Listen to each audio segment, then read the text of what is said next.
أعوذ بالله من الشيطان الرجيم. بسم الله الرحمن الرحيم.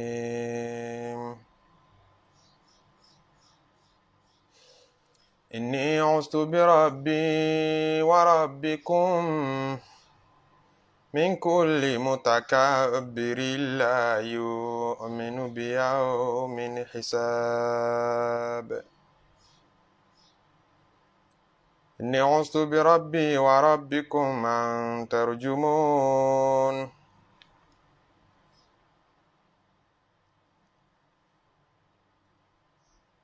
اللهم رب السماوات ورب الأرض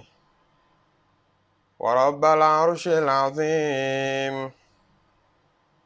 ربنا ورب كل شيء، فالق الحب والنوى، ومنزل التوراة والإنجيل، ومنزل الفرقان، أعوذ بك من شر كل شيء أنت آخذ بناصيته.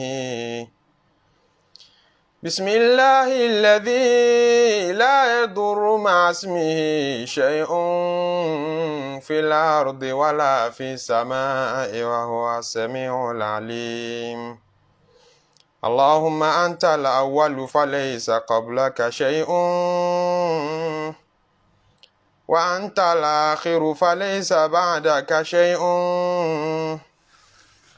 وأنت الظاهر فليس فوقك شيء، وأنت الباطن فليس دونك شيء. أستغفر الله، سبحان الله، والحمد لله، ولا إله إلا الله، والله أكبر، ولا حول ولا قوة إلا بالله العلي العظيم. عدد خلقه ورضا نفسه وزنة عرشه ومداد كلماته.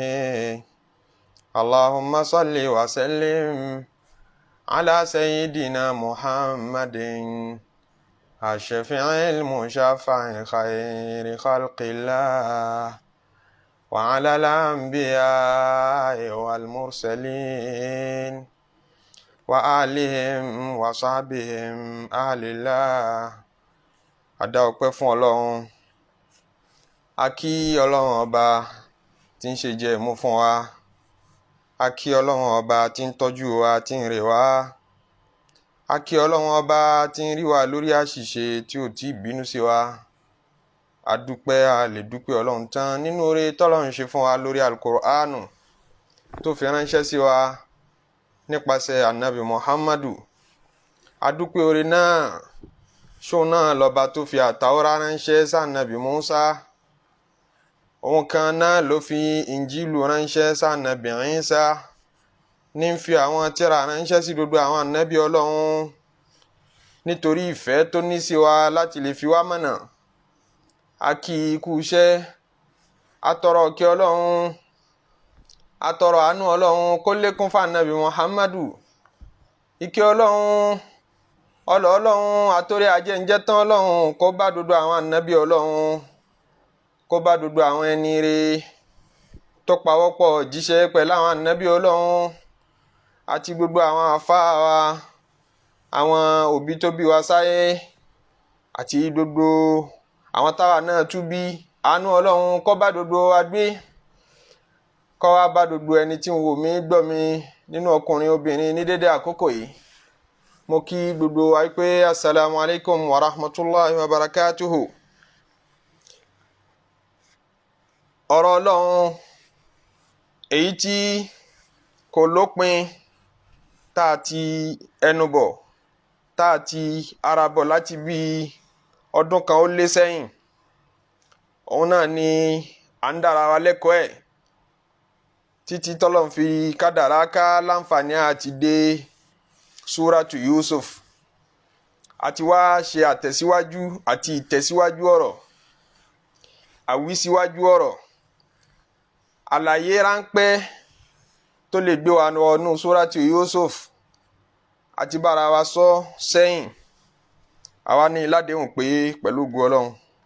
a tún máa tẹ̀síwájú àmọ́ lọ́wọ́n ọ̀kadàrá láti bí ọ̀sẹ̀ méjì sẹ́yìn. òun náà látún wá mú wá sétí gbọ́ ara wa kọ́lọ́njú ó wúlò fún wa kójú ó ṣe wá láǹfààní. Ọlọ́run ọba àlẹ́kẹ́ ọlá nínú Suratu Yusuf ó bẹ̀rẹ̀ súrà náà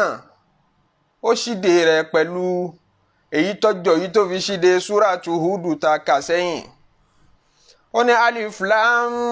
ra tilka ayatul kitabil mubin inna anzalnahu qur'anan arabiyyan la'allakum taqilun nahnu naqussu alayka ahsanal qasasi bima awhayna ilayka hadhal qur'an wa in kunta min qablihi laminal ghafilin idh qala yusufu li abihi ya abati inni ra'aytu ahada ashara kawkaban wash-shamsa wal-qamara ra'aytuhum li sajidin qala ya bunayya la taqsus ru'yaka ala ikhwatika fayakidu laka kayda inna shaytana lil-insani aduwwun mubin وكذلك يجتبيك ربك ويعلمك من تأويل الأحاديث ويتم نعمته عليك وعلى آل يعقوب كما أتمها على أبويك من قبل إبراهيم وإسحاق إن ربك عليم حكيم. Ọlọ́run bẹ̀rẹ̀ Suratu Yusuf súra alálùbáríkà tá a sọ fúnra wa pé Mákíyà ní Mákà ló ti sọ̀kalẹ̀ fún Ànábì odindi sí ló sọ̀kalẹ̀ fójíṣẹ́ Ọlọ́run. àwọn onímọ̀ tí wọ́n sọ wípé àyà mélòó kan ń bẹ ńbẹ̀ tó sọ̀kalẹ̀ ní Mákà ṣàlàyé fúnra wa wípé ọ̀rọ̀ tán sọ kò kún tó ọ̀rọ̀ náà lẹ́sẹ̀ ńlẹ̀ tó ń tọ́jọ́ ni wípé odindi ni Suratu Yusuf sọ̀kalẹ̀ fún Ànábì ní Mákà. Ọlọ́run ṣíde rẹ̀ pẹ̀lú alif lam ra alif lam ra fẹ́ni tí ó bá bá bẹ̀rẹ̀ tafsiru Suratu Hud a ṣe yí tọ́pọ̀ nínú àlàyé níbàámu pẹ̀lú bí ma wá ṣe mọ́ lórí kíni ìgbàlérò Ọlọ́run ọba lórí alif lam ra. tipẹ́tipẹ́ làwọn onítafsiru tí wọ́n ń tú al-Qur'an wọn a máa wádìí ìtumọ̀ rẹ̀ sọ́tún sósì gbogbo irú àwọn fawatihu suwar àti huruful muqatta'a àwọn àràfí tí ó wà ní gígé tí ó dira wọn mú kò lè fọ́ọ̀mù ìtumọ̀ kan nínú èdè Lárúbáwá bí alif lam mim alif lam àti mim ká dà pọ̀ Lárúbáwá ò tí ì lè rí ìtumọ̀ kan pè ní ìtumọ̀ ẹ̀. alif lam ra bẹ́ẹ̀ náà ha mim bẹ́ẹ̀ náà láwọn bòmí àràfí kan péré lọ́lọ́run lò qaf sad nun láwọn bòmí ó ju ẹyọ kan lọ kódò ó ju méjì lọ tọ́lọ́run máa sọ wípé ka ha ya ain sa dhikru rahmati rabbika abidahu zakariya bẹ́ẹ̀ bẹ́ẹ̀ lọ nínú al-Qur'an tí Lárúbáwò dẹ̀ bárú èdè bẹ́ẹ̀ sábà kí lọ́lọ́run gbà lérò pẹ̀lú ẹ̀. àwa rí ìtọ́pọ̀ nínú àwọn àfáà wa nínú ẹ̀sìn bẹ̀rẹ̀ látòrí àwọn sahaba nabi ridwanullahi alaihim bí Abubakar Umar àtàwọn bẹ́ẹ̀ bẹ́ẹ̀ lọ tí wọ́n ní ṣẹ́rí ìtumọ̀ àwọn fawatihu suwaru yìí ẹ̀jẹ̀ á fi ilẹ̀ fún Ọlọ́run ó yọ́ Ọlọ́run sí ọyọ́ lọ́hùn tí ó pèdè ó yé sí nígbà tí kì í ṣẹgbẹ́ wa nígbà tí kò wà ní dèdè wa ṣé gbogbo ń tó bá sọ náà láàmú ẹgbọ́ yé ẹ̀ńjọ́ tá a bá kéèké ọ̀rọ̀ rẹ̀ débi tá a bá gbọ́kàn yé àdúdọ̀ wa jẹra wa ń pa gbọdọ̀ wá túmọ̀ fún tipa ká má bàa sọ ntọ́lọ́hun ọ̀sọ́ ká má bàa wí ntọ́lọ́hun òwí ẹjẹ́ àfitúmọ̀ rẹ̀ lọ́lọ́run lọ́wọ́ níbẹ̀ ni àwọn afá ìsìlámù pọ̀ sí. àmọ́ Abdullahi ibn Abbas radiyallahu ta'ala anhu òun lópinion mi tó yàtọ̀ sí táwọn àdàgbà sàábì òun ẹjẹ́ àdúnyànjú ìbọ́lọ́ ní afala yatadabbaruna al-Qur'an am ala qulubin aqfaluha ẹ ronú sí Kùránì tá a sọ kalẹ̀ yóò fi àrònú sí ló fi bá wa sọ èdè tá a sì lè gbọ́ yé ló fi bá wa sọ̀rọ̀ ó ní walaqad yassarna al-Qur'ana lidh-dhikri fahal min muddakir àti simplify Kùránì yìí fẹ́ni tó bá fẹ́ ṣèrántí ǹjẹ́ ààrẹ ni tó fẹ́ ṣèrántí bí. sọ nítorí náà ká gbìyànjú ẹ mọ̀jẹ̀ àtìlẹ̀kùn gbìyànjú làwọn wá ní ẹja wá túmọ̀ fún àwọn táwọn wá túmọ̀ fún náà wá lọ lọ́tọ̀ọ̀tọ̀ ìtumọ̀ tán wà òjọra ẹ má gbàgbé ń bẹ̀rẹ̀ tafsiru suratu Hud ní alif lam ra yìí wọ́n sọ pé anallahu ara wọ́n abbreviate ìtumọ̀ ọ̀rọ̀ tó gùn yìí ń pé anallahu èmi ní ń jẹ́ Allah ara gbogbo tí ẹ̀ ń ṣe ni mò ń rí gbogbo tó lúgọ nínú yàrá rẹ tó ń ṣe pápátá mo rí èyí tí ń gbẹnú ọkàn rẹ tó tí ì ṣe jáde mo rí anallahu ara wọ́n ní pé ìtumọ̀ yẹn ń ló pa lọ́lọ́run kójọ sára alif lam ra ó mú alif níbi ana ó mú láàmù níbi Allahu ó wá mú ara rọ níbi ara ó wá dá mẹ́tẹ̀ẹ̀ta kó di alif lam ra bí ìgbà pa abbreviate àwọn abbreviation tá a máa ń lò bí òyìnbó náà tá a máa ní PDP People Democratic Party abẹ́rẹ́ nǹkan a máa sọ pé APC àti gbogbo àwọn abbreviation lọ bẹ́ẹ̀ tí à ń lò nínú èdè ìbéèrè ni pé ṣé lárúbáwá mọ̀ nínú àṣà àwọn kan máa abbreviate nǹkan àti pé níta bá fẹ́ abbreviate ṣe mọ̀ pé a ti gbé full meaning rẹ̀ wá nítorí kí ọ̀rọ̀ lè mọ́ bá a rọrùn kó lè bá a fúyẹ́ lẹ́nu àwọn èèyàn láti pè láwa abbreviate ẹ̀ ládìfáìnì ẹ̀ àrídìfáìnì ẹ̀ abbreviation ẹ̀ lókùtà mọ̀ fi pè lọ nínú ọ̀rọ̀ ǹjẹ́ lárúbáwá mọ̀ irú àṣà bẹ́ẹ̀ wọ́n mọ̀ example wa nínú àwọn èdè tí lárúbáwá ti mọ̀ pé kí Kùránì ó tó sọ̀kalẹ̀ fanabi sallallahu alayhi wa sallam níbi orin torí tọ́rọ̀ bá fẹ́ dàrú nílẹ̀ lárúbáwá orin wọ́n fi wà àpèjúwe bẹ́ẹ̀ wọ́n mú wá ó jẹ́ kí ọ̀rọ̀ tiwọn náà ní àkíyèsí díẹ̀ àwọn kan sọ pé àwọn fàwátì òṣùwàrù yìí ẹ má jẹ́ àwùlẹ̀ wá túmọ̀ fún àkíyèsí lásán lọ́lọ́run fi pè tó bá fẹ́ bẹ̀rẹ̀ ọ̀rọ̀ tó bá fẹ́ wọnú ọ̀rọ̀ bí kò ní qaf gbogbo lárúbáwá tó mọ̀rọ̀ gbọ́ lárúbáwá dẹ̀ bùkátà kí yàn gbédè mi ò mèdè pé mi ò mọ̀rọ̀ sọ àbùkù gbáà ní nílẹ̀ lárúbáwá ní jọ̀hún pé èèyàn ò mèdè pé kò mọ̀rọ̀ sọ ìjìnlẹ̀ ọ̀rọ̀ lọ́dà bí nǹkan táwọn ọmọ fi ṣe fáàrí ó ju owó lọ lọ́dọ̀ wọn pé bóòlù ṣe mọ̀rọ̀ sọ tó nígbà tí lárúbáwá bá gbọ́ èdè tí wọ́n gbọ́ rí á attract wọn á dẹ̀ kọlù attention wọn pé bíi challenge lọ́jẹ́ píṣẹ́ mọ̀ túmọ̀ yìí wọ́n wàá tẹ́tí bẹ̀lẹ̀ jẹ́ pé irú èdè wo ni ògèdè ìgbà tán bá tẹ́tí gbẹ́ bẹ̀lẹ̀ jẹ́ pé àwọn fẹ́ gbọ́ kí ní ìṣẹ̀lẹ̀ irú èdè wo ni ọlọ́run bá gbé mẹ́sẹ̀gì kan wáyé pé wal Qur'ani dhi dhikr dhikru rahmati rabbika abdahu Zakariya mẹ́sẹ̀gì ńlá ńlọ wà wá lẹ́yìn ìgbà náà ó kàn fi pe attention wọn ó fi pe tí wọ́n mára ni àwọn kan sì sọ pé àwọn aráàfin tí ìmọ̀ bẹ̀rẹ̀ súrà tá kì í mọ̀ túmọ̀ wọn yẹn àwọn aráàfin wọn yẹn ọlọ́run kàn fi dá lárúbáwá lágara pé ka ha ya ainsa dhikiru rahmati rabbika abdahu Zakariya ìrántí ẹrú ọlọ́run ọba tí ń jẹ́ Zakariya tá a fẹ́ ṣe nínú súrà yìí chapter tá a ṣíde yìí ìyẹn Mariam ni ẹ o gbogbo ń tá a fi fọmúléètì súrà yìí àwọn aráàfin wọ̀nyí náà ní súrà ta ní ẹ wá rú ẹ̀ wá tẹ̀ rírú ẹ̀ wá wáyìí ọ̀rọ̀ ta ní kẹ́ ẹ sọ rú ẹ̀ tẹ̀ lè dárú ẹ̀ sọ yìí gbogbo ń ta fi fọ́ọ̀mù ọ̀rọ̀ yẹn pátápátá àwọn aráàfin tẹ mọ̀ náà ní bíi ká bíi ha bíi ya bíi ain bíi sọd alif lam mim súrà ta fẹ́ dáwọ́lé yìí tá a mọ̀ bá yín sọ àwọn ọ̀rọ̀ tó tóbi ń bẹ yìí àwọn aráàfin ta fi fọ́ọ̀mù dodo ẹ̀ kéékù sí aráàfin tẹ mọ̀ tẹ́yìn náà mọ̀ fi sọ̀rọ̀ ni bíi alif bíi lam bíi mim aráàfin tẹ ti mọ̀ tẹ́ fi ń sọ̀rọ̀ àmọ́ tẹ́ lè fọ́ọ̀mù ẹ̀ kó bírú ọ̀rọ̀ tá a fẹ́ sọ fún yìí ni oríṣiríṣi bẹ́ẹ̀ ni àwọn àfọ mímọ̀ tù àṣẹrà wọn nínú àwọn aṣáájú wa nínú ẹ̀sìn tí wọ́n sọ pé àwọn aráàfin àṣírí ọlọ́run ni wọ́n nínú alukur'an àṣírí Ọlọ́run ni wọ́n bí Al-Imamu Sha'bi àti tatún ni àbẹ́ bẹ́ẹ̀ lọ àṣírí Ọlọ́run ni wọ́n ó fa káwọn kan máa fi wọ́n ṣe ìwòsàn ní pé ẹjẹ́ àhàn gbogbo àwọn fàwátìhù súwárù yẹ ẹjẹ́ àṣàjọ ẹjẹ́ àfi bẹ́ẹ̀ lọ́hùn tí bá Al-Kùránì náà ni ẹjẹ́ àfi bẹ́ẹ̀ lọ́hùn ẹjẹ́ àhàn faláìsàn ẹjẹ́ àhàn faboyún ẹjẹ́ àhàn fi bí abùkátà Ọlọ́run sì ń ṣe é ń sì ń rí bẹ́ẹ̀ fáwọn tó bá mọ̀ ẹni mọ̀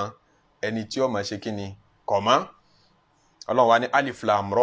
ó tún bẹ̀rẹ̀ ọ̀rọ̀ pẹ̀lú irú rẹ̀ nínú suratu Yusuf ó wá ní tilka ayatul kitabil mubin àwọn eléwọ̀nyí àwọn àyà wọ̀nyí tẹ́ mọ́ gbọ́ yìí láti bẹ̀rẹ̀ suratu Yusuf tí ó fi dé parí ẹ̀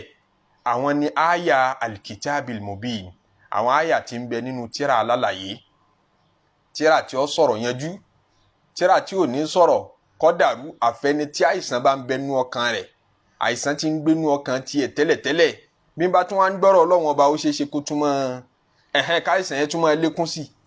ẹni táìsàn bá tó bá fi ọkàn tí ń ṣàìsàn gbọ́rọ̀ Ọlọ́run ọba àìsàn ọkàn rẹ̀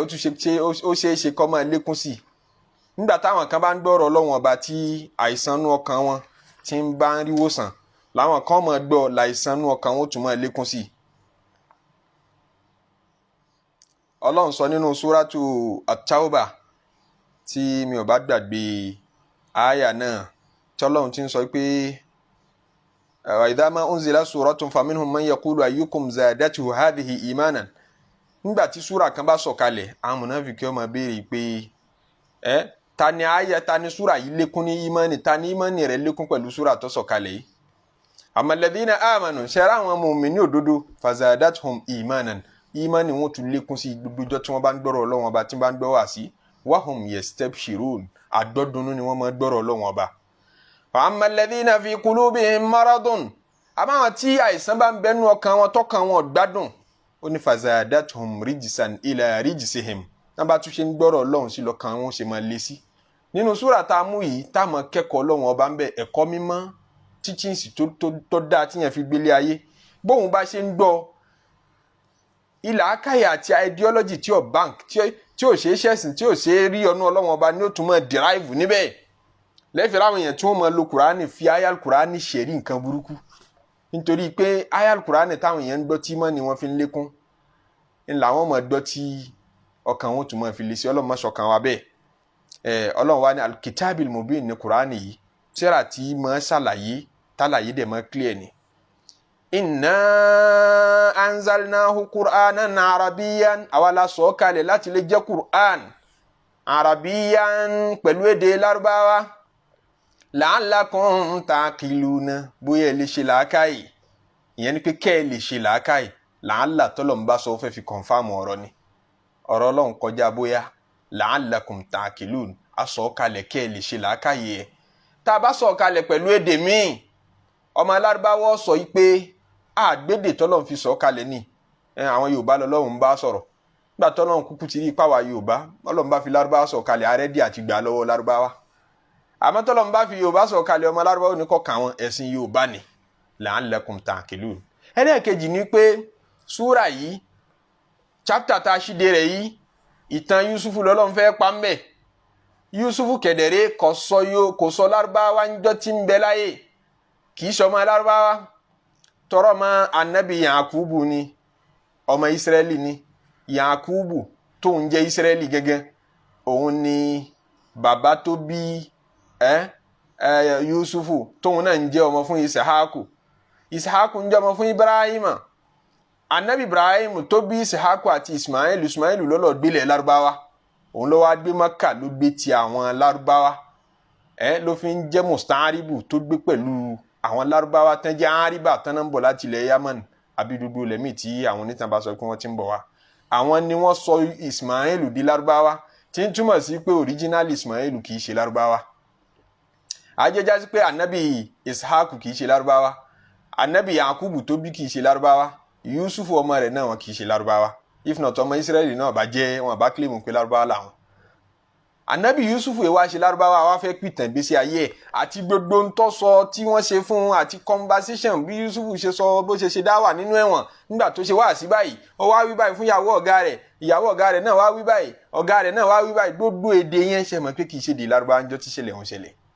Ọlọ́run wá fẹ́ narrate story náà fún wa pẹ̀lú èdè Lárúbáwá tí ń túmọ̀ sí pé kọ́mọ lárúbáwá lè gbọ́ yé láwọn tọ́lọ́hún rìvíìlì kùránì yìí fi bá sọ̀rọ̀ ńjọ́ náà kó tó wá kan gbogbo wa kí wọ́n lè gbọ́ yé ó wá gbé wa lédè lárúbáwá ó ní qur'anan arabiyyan á gbé wa ní èdè lárúbáwá la'allakum ta'qiluna kẹ́ ẹ lè ronú sí i tá a bá fèdè tíṣẹ̀lẹ̀ náà fi ṣẹlẹ̀ ńjọ́ tíṣẹ̀lẹ̀ ṣẹlẹ̀ tá a bá fi gbé wa nígbà tí wọ́n fèdè tá a gbọ́ communicate wa ní òjì á lè tẹ̀lé. ẹjá ní wákfà kékeré kan níbi ọ̀rọ̀ tọ́lọ́run sọ pé anzalnahu ká dára wa lẹ́kọ̀ọ́ díẹ̀ nínú àwọn ẹ̀kọ́ tí àwọn tán wà nílé kéwú máa kọ́ àmọ́ ẹni tó bá ti wà lórí Facebook tí bá ń gbọ́ lecture náà ẹjá mọ́ mọ́hún náà wọlé kéwú díẹ̀ anzalnahu asọ̀kalẹ̀ inzal ìsọ̀kalẹ̀ mélòó ni Qur'anu ní àti pé báwo ló ṣe sọ̀kalẹ̀ ọ̀rọ̀ kọ̀kọ̀ ni ọ̀rọ̀ tí ò sojú ẹnìkan ni ẹnu ẹni tá a ti lè gbọ́rù nǹkan báyìí náà ni kọ́lọ́wọ́n sọ fún wa pé bóun ṣe sọ Qur'ani kalẹ̀ ni process ti máa tèkì ni àbí ká Nabi sallallahu alayhi wa sallam kọ́ ṣàlàyé fún wa pé àmọ́ tó bá ti yẹ lẹ́yìn méjèèjì yẹn kò sojú wa àmọ́ process náà. nínú àwọn àkíyèsí tá a rí nínú al-Qur'an táwọn mímọ́ wa ṣàjọ òun ni pé Qur'an sísọ̀kalẹ̀ rẹ̀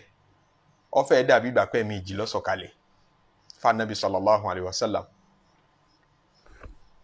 in tó jẹ́ wíbẹ̀ ni wípé ó sojú gbogbo ènìyàn tí Qur'an fi ń sọ̀kalẹ̀ fa Nabi tí ṣẹlẹ̀ bá ti ń ṣẹlẹ̀ àyà tó ṣe déédéé ṣẹlẹ̀ ni ó máa sọ̀kalẹ̀. nígbà tá Nabi wà Mẹ́kà Qur'an ń sọ̀kalẹ̀ nígbà tó wà Mẹ́dínà Qur'an ń sọ̀kalẹ̀ kò sọ̀kalẹ̀ lódindi ń sọ̀kalẹ̀ díẹ̀ ó tẹ́kì around 23 years tó fi sọ̀kalẹ̀ fa Nabi sallallahu alayhi wa sallam. ọmọ ènìyàn lè jẹ́rìí sílẹ̀ yẹn náà pé kìí ṣe díndín ní Qur'an sọ̀kalẹ̀ fa Nabi sallallahu alayhi wa sallam. hasabal waqa'i wal ahdath bí ṣẹlẹ̀ ṣe ń ṣẹlẹ̀ ìgbà mí àwọn èèyàn wà bá Nabi wọn wà béèrè tán bá béèrè lọ́wọ́ Nabi ìdáhùn rẹ̀ wà látọ̀dọ̀ Ọlọ́run àbí ká Nabi ó sọ fún wọn pé ẹ padà wá kò tí ì sí dáhùn rẹ̀ ńlẹ̀ Olúwa mi ò tí ì bá mi sọ̀rọ̀ tọ́lọ́run bá fi wá àyè ránṣẹ́ sí yóò ké sẹ́ni tó béèrè yóò fún wọn ní ìdáhùn wọn. àbí káwọn kèfèrí yóò sọ̀rọ̀ kan sáà Nabi kan léèbù kan kọ́lọ́run ó fọ èsì ọ̀rọ̀ náà látọ̀dọ̀ rẹ̀ wá. so ajá sí pé Kùránì ń sọ̀kalẹ̀ díẹ̀. a máa tú ara àwọn àyà kan nínú al-Qur'an tí ń fún wa lára wípé odindi ní Kùránì ń sọ̀kalẹ̀ lẹ́ẹ̀kan náà. bí ibi tọ́lọ́run ti ń sọ pé shahru Ramadan alladhi unzila fihi al-Qur'anu hudan linnasi wa bayyinatin minal huda wal furqan. shahru Ramadan nínú oṣù Ramadan alladhi unzila fihi al-Qur'anu tá a sọ Qur'ani kalẹ̀ ń bẹ̀ hudan linnasi láti lè jẹ́ ìmọ̀nà fáwọn ènìyàn wa bayyinatin minal huda wal furqan láti lè jẹ́ ìwé alálàyé tí ó máa ṣàlàyé ìmọ̀nà fáwọn èèyàn tí ó sì máa ṣòpinya láàrin irọ́ àtòdodo. àyà yẹn fún wa lára pé ìgbà wo ni Kùránì sọ̀kalẹ̀ nínú shahru Ramadan nínú oṣù Ramadan. a sì ti mọ̀ pé díẹ̀díẹ̀ Kùránì sọ̀kalẹ̀ fún 23 years. tó ṣé ìgbà wo ló tún wá sọ̀kalẹ̀ nínú oṣù Ramadan? ṣó ti sọ̀kalẹ̀ tẹ́lẹ̀tẹ́lẹ̀ fún Ànábì lànábì ń dìríbà rẹ̀ díẹ̀díẹ̀ ní àbí báwo? ìbéèrè yẹn la fẹ́ dáhùn. Kùránì ní aṣọ Kùránì yìí kalẹ̀ Ọlọ́run sọ nínú Al-Kùránì pé aṣọ Kùránì yìí kalẹ̀ fún Ànábì nínú oṣù Ramadan.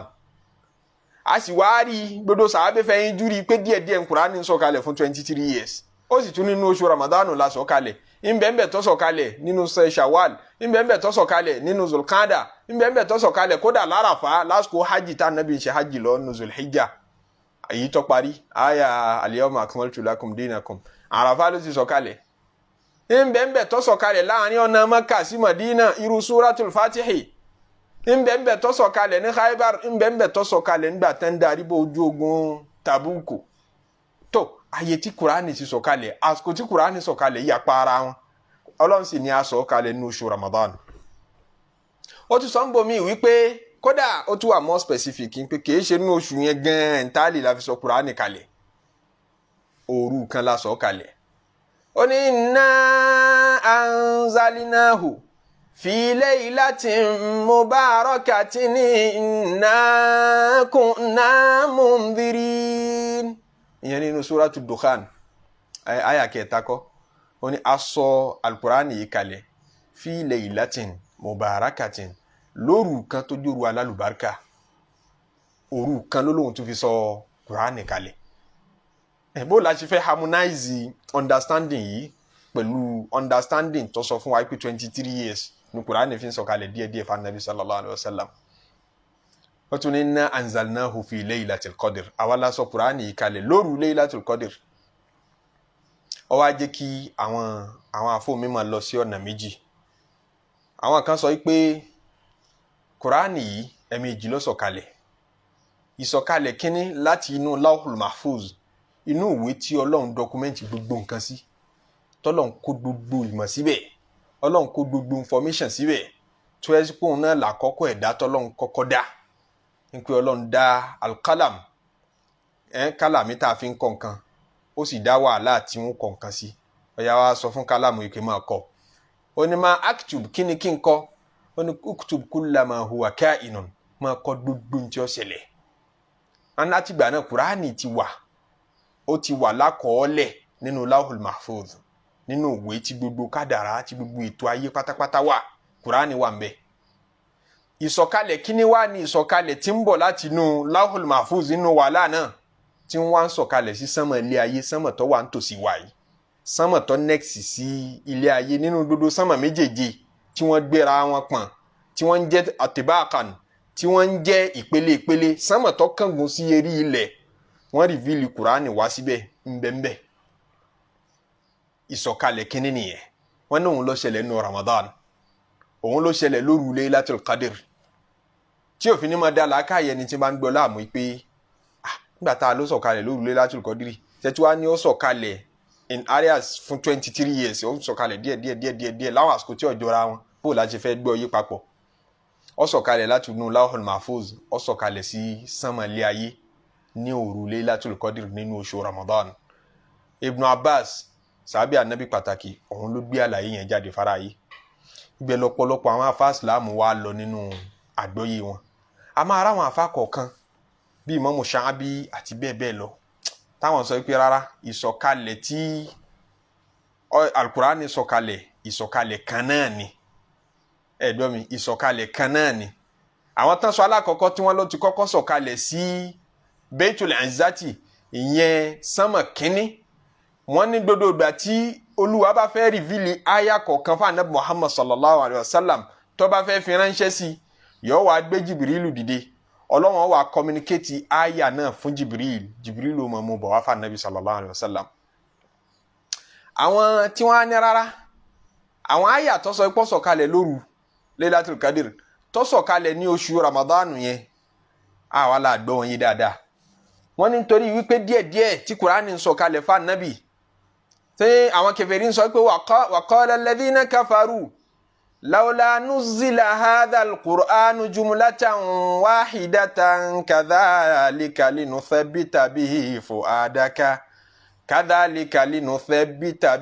fu'adaka wa rattalnahu tartila. Nínú Suratul Furqan, Ọlọ́run ní àwọn kèfèrí wọ́n túrò mẹ́jọ fún Ànábì wípé lawla nuzzila alayhi hadha al-Qur'anu jumlatan wahida, kò bá dẹ̀ dáa Kùránì tí ń sọ̀kalẹ̀ díẹ̀díẹ̀ yìí kó dẹ̀ sọ̀kalẹ̀ lódindi lẹ́ẹ̀kan náà, káàkà láti bẹ̀rẹ̀ dé parí ká mọ̀ all about Islam, èwo ni kó máa sọ̀kalẹ̀ díẹ̀díẹ̀.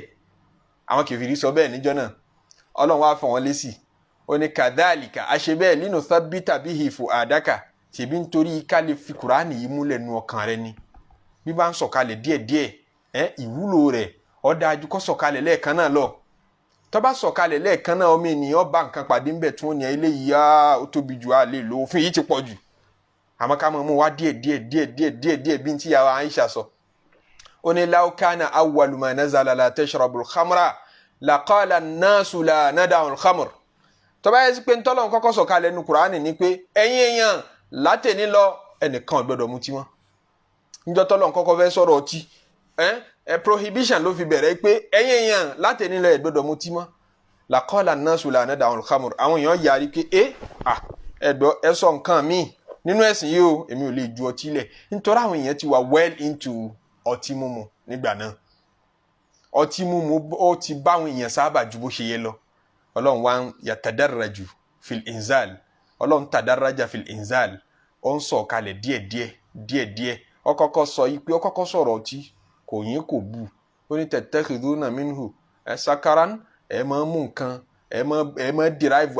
àwọn èso tá a fún yín tá a ní ó máa wù látara ilẹ̀ tí ń derive àwọn nǹkan tẹ́ ẹ máa mu tí máa pa yín lára tí máa intoxicate yín kò sọ jù bẹ́ẹ̀ lọ nígbà tọ́lọ́run ka oore tó ṣe fún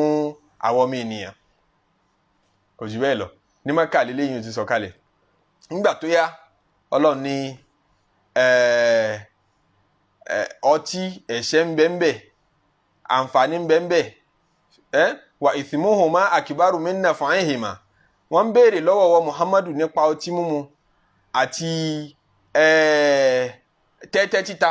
ẹ̀ṣẹ̀ tí ń bẹ ń bẹ ó ju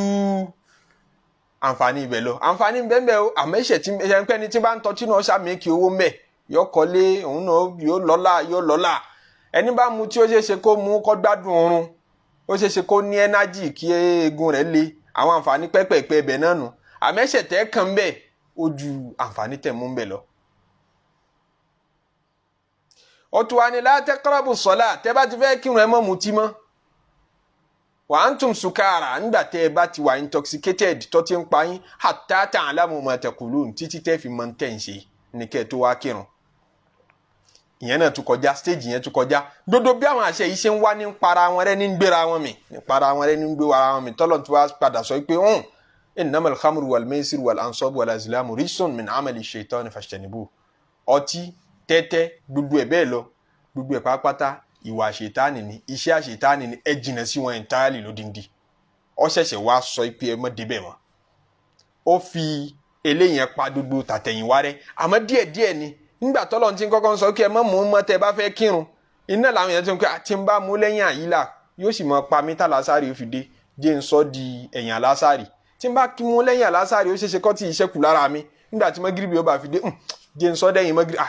mọ́gìrìbì ọ̀pẹ́ sísá yóò da jọ́ dalẹ̀ dodo ẹ̀yìn tí wọ́n ń jẹ́ kó máa reduce lára wọn díẹ̀ nígbà ń pè Quran sísọ̀kalẹ̀ tọ́lọ́ ń sọ̀kalẹ̀ ó fẹ́ fi upbring àwọn èèyàn ni díẹ̀ láì fi kánjú tá a bá ń ṣe dáwà tá a bá ń gbé mẹ́sẹ̀jì Ọlọ́run fara ayé kò gbọdọ̀ mọ́ kán dá yín lójú bí káwọn èèyàn tètè gbà á lẹ́ẹ̀kan náà díẹ̀ ni wọ́n máa gbà ẹ má kàn wọ́n lójú yassiru wala tu'assiru ẹ ṣe pẹ̀lẹ́pẹ̀lẹ́ má jẹ́ olè òjíṣẹ́ ńlá Nabi sallallahu alayhi wa sallam ó gbé Mu'azu ọmọ Jabal ó gbé dìde lọ sí Yaman ó wá ń sọ fún wípé innaka tati qawman min ahlil kitab àwọn tó ń lọ báyìí àwọn onítìrà tán ti ka tírà ṣáájú wa ni wọ́n àwọn kristẹni ni wọ́n falyakun awwala ma tad'uhum ilayhi shahadatu an la ilaha illallah ìjẹ́ ó jẹ́ sí pé n tó kọ́kọ́ pè wọ́n sí dáwà tó kọ́kọ́ ṣe wáàsí tó kọ́kọ́ mọ tọ́pìkì kan tó mọ tẹnumọ́ ni pé ẹ ṣá mọ Ọlọ́run ọba lẹ́yọ̀ kan ẹgbà nábì ló jíṣẹ́ ńlọ kọ́kọ́ mọ tẹnumọ́ fa inhum ata'uka lidhalik tí wọ́n bá wá gbélé yẹn lọ́wọ́ rẹ̀ tí wọ́n dáhùn nígbà tó bá tó wá successful lérí eléyẹn ní kó ṣẹ̀ṣẹ̀ sọ̀rọ̀ ọ̀run àmọ́ ó débẹ̀ lẹ́ẹ̀kan náà ó ní ẹgbọ́lọ́ ẹ má ṣẹbọ mọ́ wọ́n ní àwọn ń gbọ́ bí wọ́n ti ń gbọ́ lọ́wọ́ wọn àti ìgbà ó tún ní ẹ̀tún máa kírun wákàtí márààrún tó dẹ̀ mọ́ pé kò easy fẹ́ni tí ò kiri ó tún ní ẹ̀tún máa yọ zaka ó mọ̀ pé kò easy fólówó tó ṣe wàhálà rówó ń pé yọ máa yọ zaka ó tún ní ẹ̀tún máa gbààwẹ̀ Ramadana ó wá kó gbogbo ẹlẹ̀ lé wọn lérí bẹ́ẹ̀ wọ́n làwọn ò ṣe wọ́n da gbogbo ẹlẹ̀ ẹ pé ẹni láti máa deliver rẹ̀ díẹ̀ kódà ó lè tẹnu mẹ́yọ kan fọ́dún márùn ẹyọ kan yìí mo fẹ́ mójútó fọ́dún márùn sì má jẹ́ wọ́n distract rẹ pé ẹ bá sọ̀rọ̀ lérí eléyìí náà àfẹ́ ẹ bá sọ̀rọ̀ lérí eléyìí náà ẹ bá sọ̀rọ̀ lérí eléyìí náà ó lè sọ dodo ẹ̀ ó ní láti ní focus ó ní láti ní plan ó ní láti ní strategy lérí dáwà rẹ̀.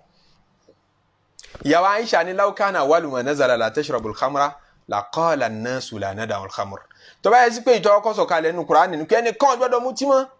yóò ṣòro fáwọn èèyàn láti gbọ́dọ̀ sọ́lọ́run lẹ́nu àmọ́ díẹ̀díẹ̀ lọ́lọ́run sọ̀ kalẹ̀ díẹ̀díẹ̀ lọ́lọ́run sọ̀ kalẹ̀ Ọlọ́run wá ń sọ yẹn fáwọn kèfèrí pé àǹfààní tí ń bẹ ń bí sísọ̀ kalẹ̀ díẹ̀díẹ̀ nìyẹn tá a bá sọ̀ kalẹ̀ lódindi yóò dàdánwò kódà fún mùsùlùmí tó ti gbà síláàmù gẹ́ngbà ń kí òfin yìí ti pọ̀ jù Ọlọ́run ní kadhalika linuthabbita bihi fuadaka ṣe bẹ́ẹ̀ láti lè fi jẹ́ kọ́kàn wọ Muhammadu ọ̀stọ́ngì warattalnahu tartila ló jẹ́ àmọ́ rọ̀tálà rẹ̀ ló jẹ́ àmọ́ gbé wọn wá ọ̀kan lẹ́yìn òmíràn. àwọn àyà wọ̀nyí làwọn Al-Imam Shabi àtàwọn bẹ́ẹ̀ lọ́wọ́ fi sọ pé hàn Kùránì lápapọ̀ rẹ̀ gbogbo ẹ̀ kò í ṣe kó sọ̀kalẹ̀ lẹ́ẹ̀mejì ń pé kan kọ́kọ́ sọ̀kalẹ̀ sí Baitul Izzati ní sánmà lé ayé lẹ́yìn nígbà tó sọ̀kalẹ̀ sí sánmà lóru Laylatul Qadr ní ṣẹ̀ṣẹ̀ wá ń wá sí ilẹ̀ díẹ̀díẹ̀ nítorí wípé àwọn ẹ̀rí tẹ́ rí àwọn àyàtẹ́ àrí tá a fi sọ bẹ́ẹ̀ wọ́n ní lọ́dọ̀ àwọn ó ṣe túbà míì àyà shahru Ramadan alladhi unzila fil Qur'an tá a fi sọ wípé ajásíkò tó kọ́kọ́ sọ̀kalẹ̀ sí sánmà lé ayé nínú Ramadan wọ́n láyà yẹn ibi àwọn ó tù sí lọ́dọ̀ tàwọn ni pé yìí tí ń sọ̀kalẹ̀ fún ànábì òun náà tí ń wá sí ọ̀dọ̀ ànábì látọ̀dọ̀ Ọlọ́run òun náà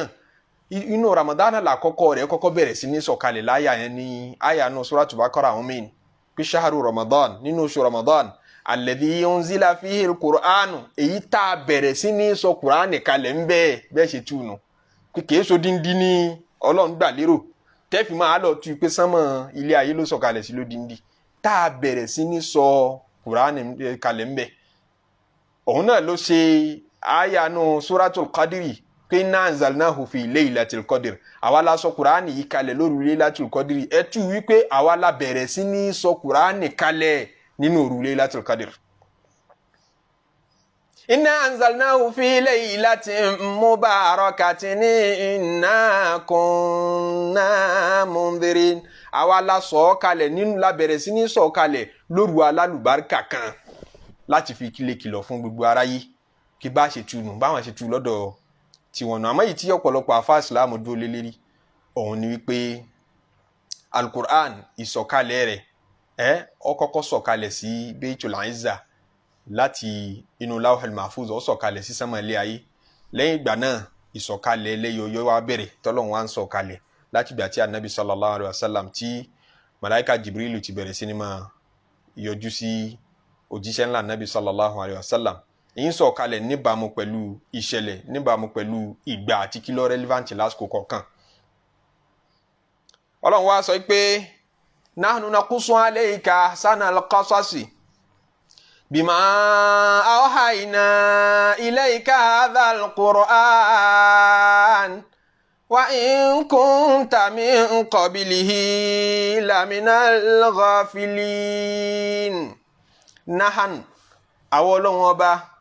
nakusu alayka ahsanal qasas à ń pa fún ọ Muhammadu ahsanal qasasi ìtàn tó dáa jù là ń pa fún ọ Muhammadu èyí tó lóore jù nínú ìtàn táwọn Ọlọ́run bá pa lè bárọ̀ ń bẹ́ẹ̀ bima awhayna ilayka hadhal Qur'an Qur'ani tá ń sọ̀kalẹ̀ yìí bá ti ń sọ̀kalẹ̀ ń mú ìtàn olówó iyebíye wá ìtàn tí ó tún lé ayé ṣe tí ò ní báyé jẹ́ ńlá mú wá fún ọ Muhammadu wa in kunta min qablihi laminal ghafilin nígbà tó lọ ní ahsanal qasas ìtàn tó dáa jù ẹjá tún dúró ń bẹ̀ díẹ̀ ìtàn tó dáa jù àjọ já sí pé àwọn ìtàn kan bẹ tí ò dáa nínú ayé àwọn ìtàn kan bẹ sẹ́ tí ò dáa lójú ọ sọ pé ahsanal qasas ìtàn tó dáa jù ìtàn ọ̀rọ̀ ń bẹ nínú tàntàrà ayé ń pa ìtàn ọ̀rọ̀ ń bẹ nínú tàntàrà ayé ń pa ẹ lè bárò ẹ nínú alukur'an Ọlọ́run ní pìtàn ọ̀rọ̀ láéláé àjàntí èlé tí ẹni tí ń gbọ́ náà mọ̀ pé irọ́ ni àbóṣì lè mọ̀ pé irọ́ ni kó dì í mọ́wọ́ kọ́ máa fi ṣayé ẹ̀ àìmọye ìtàn ọ̀rọ̀ táwọn èèyàn ti fi ṣayé lọ gbáà tán ti fi lò ìtàn kan ló dì mú tó fi ń wẹ nìkan gẹ́gẹ́ bí ọ̀tá ìtàn kan ni wọ́n pa fún ìtàn kan ni wọ́n pa fún un tó fi ń wẹ nìkan bí ọ̀rẹ́ tí ò yẹ kó wò lọ́rẹ̀ ìtàn ní ń ṣe pẹ̀lú ìgbésí ayé wa púpọ̀ ó dẹ̀ ṣe pàtàkì bàbá sin lọ́hùn ìtàn ṣe pàtàkì bàbá ṣètò ara wa fúnra wa náà ìtàn ṣe pàtàkì ẹ̀rí nǹkan ẹ̀sìn ṣebí tàn ìtàn nígbà tó lọ́n fẹ́ jẹ́ àmọ́ bí Ṣẹ̀tánì ṣe ya wìrì tó gẹ́gẹ́ bí ẹ̀dá ìtàn lọ́lọ́run pa fún wa nígbà tó sọ fún wa pé inna shaytana lakum aduwwun ọ̀tá yín ni Ṣẹ̀tánì yìí o fattakhidhuhu aduwwan ẹ mú un lọ́tà innama yad'u hizbahu liyakunu min ashabis sa'ir nítorí ká lè rí ìdìmú lọ́tà ń pẹ́ àkílẹ̀ tọ́lọ̀ wá ní amú Ṣẹ̀tánì lọ́tà bó ló ṣe jẹ́ gẹ́gẹ́ ṣẹ̀mẹ̀ pé tọ́lọ̀ wọn ọba pìtàn tí Ṣẹ̀tánì fojú ànábì Ádámù rí fún wa kò ní yé wa sí kò ní yé kí n tí èsì yọmọ ènìyàn pọ̀ nígbà tọ́lọ̀ ní amọ̀ jẹlẹ́dẹ̀ kò fún wa ní reason nínú Al-Qur'ani pé reason tẹ́ fi gbọdọ̀ jẹ́ ní ó ṣàmọ́ dédé ẹlẹ́dẹ̀ mo ṣe léwọ̀ ó jẹ́ káwọn kan máa béèrè dì sí pé kí wàá lọ ẹlẹ́dẹ̀ wá ṣe fọ́lọ́hún tó fi wá di pé ká gbọdọ̀ jẹ́ níbi wá di pé kinní kan àwọn mùsùlùmí ti submit làákàyè rẹ̀ fọlọ́run kí tó bá ti pa wá láṣẹ kò ní sóore kan bẹ̀ kò ní àmọ́ débẹ̀ kì í ṣàṣe pé ọlọ́run bímọ tí wọ́n ń jẹ́ pé ẹlẹ́dẹ̀ làkọ́bí rẹ̀ ló fi ní àmọ́ dédìí ẹlẹ́dẹ̀ nǹkan kan lọ́lọ́run rí ń bẹ̀ tó fi ní àmọ́ débẹ̀ láwọn sáyẹ́ntìsì tó sì gbádùn sọ fún wa pé àwọn rí i pé àìsàn tí ń bẹ lára ẹlẹ́dẹ̀ nínú gbogbo rẹ́rẹ́ kó àìsàn tí ń bẹ lára ẹlẹ́dẹ̀ lẹ́kan sí tí ń jẹ́ mìsídákùn tọ́lọ́run sọ fún wa ọlọ́run wa ní amúṣetánì lọ́tà bó la ṣe mú lọ́tà reason wo la fẹ́ fi mú lọ́tà ọlọ́run wa pìtàn ìtàn lọ́lọ́run pa fún wa tá a fi mọ ṣètánì lọ́tà wa bó ṣe ṣe bó ṣe dàbí ọgbọ́n tó fi yọ ànábì ádámà lálìjánnà tọ́lọ́ ní ya bani ádámà ẹ̀yin ọmọ ádámù la yaftinannakumu ṣaitanu ẹ má jẹ́ kí ṣètánì yín orí yín dà láàmú kama kharaja abawaykum minal jannati yanzi'u anhuma libasahuma liyuriyahuma sawatihima bó ṣe lé bàbá yín àti ìyá yín lálìjánnà ó bọ́ṣọ yìí lára wọn ó bọ́ṣọ àpọ́nlé lára wọn ète ló dá fún wọn tó fi rí wọn kó kúrò nínú ọlá ẹ má jẹ́ kó dẹ̀ yín náà láàmú kì í sọ̀rọ̀ ẹ̀yin ìtàn lọ́lọ́run pa fún wa pé ká lè mọ lẹ́tẹ̀ ibi ẹdẹ yìí ẹ lọ́ta o gbogbo èèyàn kọ́ lọ̀rẹ́ yín o gbogbo ẹ̀dá kọ́ lọ̀rẹ́ yín o ṣètánì yóò ta lọ́jẹ́ fún yẹn ṣọ́ra fún la fi sọ pé ìtàn ni ó ń ṣe pẹ̀lú ẹ̀sìn wa gbogbo àwọn ànábì ọlọ́run ṣe bí kan náà la fẹ́ ṣìdè yìí ànábì Yusuf alayhi salatu wa salam ìtàn rẹ̀ lọ́lọ́run pa yìí suratu Hudu tá a parí ẹ wo iye táwọn ànábì ọlọ́run tọ́lọ́run pa ń bẹ̀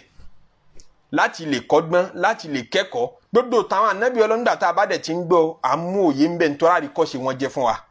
ulaika alladhina hada Allahu fabihudahu muqtadi àwọn wọ̀nyí la fi mọ̀nà ẹ máa fi ìmọ̀nà wọn àti gbésí ayé wọn ṣayé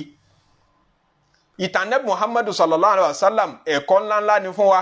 laqad kana lakum fi rasulillahi uswatun hasana gbogbo jọ wọn bá dòkó wọn bá ń pìtàn nábì wọn fẹ́ ká mọ̀nà sí wọn fẹ́ ká dọlọ́lá àtọlọ́lá látara gbésí ayé ànábì ni ní òfin yẹ gbogbo ìtàn pátápátá tí irọ́ bá ń sáwọ́ bẹ̀ ìtàn irọ́ gbọ́dọ̀ sáwọ́ ní tàn ẹ̀sìn àwọn ànábì ọlọ́run tọ́lá àríkọ́ṣe ni wọ́n tẹ́ ẹ bẹ́ẹ̀ lè purọ́ mọ́ wọn gbogbo ẹni tí ń bá ń gbọ́ irọ́ tẹ́ ẹ pamọ́ wọn yẹn yọ́ mọ̀ lọ fi irọ́ yẹn ṣayé torí yóò ní wọn kú lá ànábì ọlọ́run kan náà ṣerú ẹ̀rí ànábì Ìsá alayhi salatu wa salam ńgbà tọ́lọ́run pìtàn rẹ̀ ó ń pìtàn bóun ṣe gbé e lọ sí sánmọ̀ pé wọ́n ò pa o kọ̀dẹ̀kú agbé e lọ sí sánmọ̀ ni ó ní inna hadha lahuwal qasasul haqq èyí tá a pa yìí bọ́rọ̀ ṣe rí gẹ́lẹ́ ni ẹ̀yẹ gbọ́ yìí táwọn wọn kìrìsìtẹ́nì ń sọ pé kíní kan wọ́n ti kàn án má gbélébù ẹ sì yé gbọ́ yìí táwọn Júù náà ń sọ táwọn rò pé àwọn rí kàn má gbélébù ẹ má gbọ́ tiwọn o inna hadha lahuwal qasasul haqq reality inú tàn yìí fact inú tàn yìí òun lápá yìí ẹ ti rí nǹkan ọmọ Ísírẹ́lì máa pín ọmọ purọ́ máa wà nẹ́bí ọlọ́run gan láfi gbọ́dọ̀ máa ṣọ́ra dódójọ́ tá a bá ń gbọ́ làbárì látọ̀dọ̀ àwọn Ísírẹ́lì nípa àwọn nẹ́bí ọlọ́run tọ́ra wọn fẹ́ justify reason táwọn fi ń pa wọ́n ẹ mọ̀ iye ànẹ́bí ọlọ́run tí wọ́n pa ẹ mọ̀ iye ànẹ́bí ọlọ́run tí wọ́n yẹ̀yẹ́ ẹ mọ̀ iye ànẹ́bí ọlọ́run tí wọ́n pè nírọ́ nítorí ká lè justify ẹ̀ létí gbogbo aráyé pé àwọn ànábì ọlọ́run yẹn náà rí lìwọ́ ti kára yóò máa tẹ̀lé wọn bẹ́ẹ̀ náà ni wọ́n fi purọ́ mọ́ Suleiman wọ́n purọ́ mọ́ Dáúdà ipò gbà ìyàwó ọmọ ọ̀dọ́ rẹ̀ wọ́n purọ́ mọ́ ànábì Lútù alayhi salatu wassalam wọ́n lá ànábì Lútù Allahu Akbar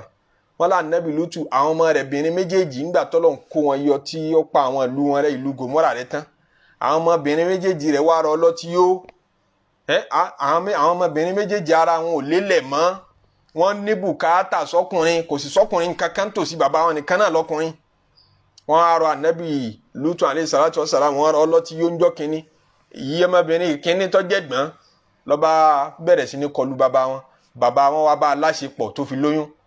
ìgbà ó tún dijọ́ kejì wọ́n tó rọ bàbá lọ́tí ìyẹn ànábì Lútù alayhi salatu wassalam lójú wọn lọ́hùn wọ́n rọ ọlọ́tí fá tí ọmọ ti ń ṣe mọ́ ọmọbìnrin tóun náà tún jábúrò òun náà tún Allahu Akbar bá ṣe máa sọ ń pa àwọn ànábì ọlọ́run ni ẹ bá wọnú bíbélì ẹ bá bẹ́ẹ̀ bíbá alukurani ló dé ní ń fọdúrà ànábì ọlọ́run ọba mọ́ lọ́fọ̀ Suleimanu mọ́ pé wọ́n purọ́ mọ́ Suleimanu ni kì í ṣe onídán o kì í ṣe ẹlẹ́bọ àmọ́ kafara Suleiman walakinna shayatina kafaru náà fi ń sọ pé ìtàn ṣe pàtàkì tí ẹni bá mójútó tàn pé ìtàn ló mójútó kì í ṣe pé ìranù àtẹrẹ ní í ṣe nínú ẹ̀sìn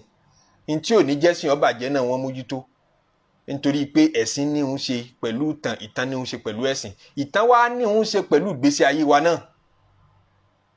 nígbà wọ́n purọ́ mọ́ ànábì sallallahu alayhi wa sallam àwọn àdìsí tí wọ́n fi purọ́ mọ́ ànábì ṣe mọ̀ pé wọ́n da ìtàn rú ni tí ó dẹ̀ máa affect ẹ̀sìn wa nítorí dodo tá a bá dìísì òun pàdé bíi